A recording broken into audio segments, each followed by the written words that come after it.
হস্তমৈথুন এটি কি স্বাস্থ্যের জন্য ভালো নাকি ক্ষতিকর? আজ আমরা এই বিষয়টি বিস্তারিত আলোচনা করব। মানুষ যৌন তৃপ্তির জন্য হস্তমৈথুন করে থাকেন। বেশিরভাগ প্রাপ্তবয়স্করা সঙ্গীর অভাব বা নিজেদের যৌন ক্ষুধা নিবারণের জন্য এটি করেন।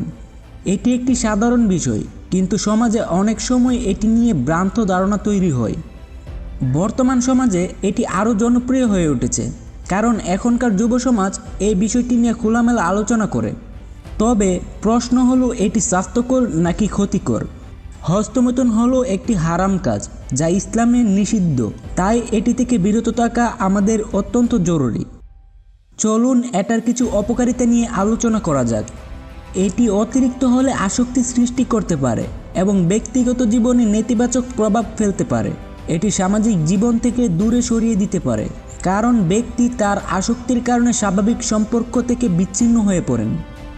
পুরুষদের ক্ষেত্রে এটি শীঘ্র পতনের কারণ হতে পারে এবং যৌন মিলনের সময় আত্মবিশ্বাস কমিয়ে ফেলতে পারে। মহিলাদের ক্ষেত্রে এটি যৌনাদেশের ক্ষতি করতে পারে এবং ইনফেকশনের ঝুঁকি বাড়ায়, বিশেষ করে স্বাস্থ্যবিধি যখন না মানা হয়।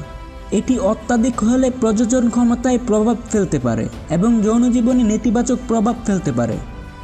কোনো কিছুরই অধিকার ভালো নেই, তাই এটি নিয়ন্ত্রণে রাখা জরুরি। তাহলে হস্তমৈথুনের ক্ষতিকারক প্রভাব এড়াতে কী করা যায়?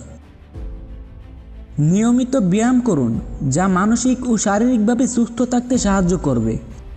মেডিটেশন বা ধ্যান করুন, যা মানসিক স্থিরতা বাড়াবে এবং অনাকাঙ্ক্ষিত চিন্তা থেকে মুক্তি দিতে সাহায্য করবে।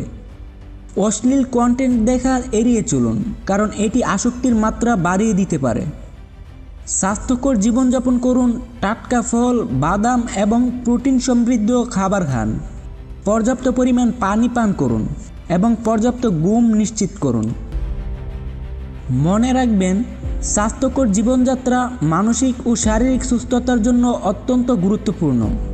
যদি আপনি মনে করেন হস্তমৈথুন আপনার জীবনে নেতিবাচক প্রভাব ফেলছে, তাহলে বিশেষজ্ঞদের পরামর্শ নিন।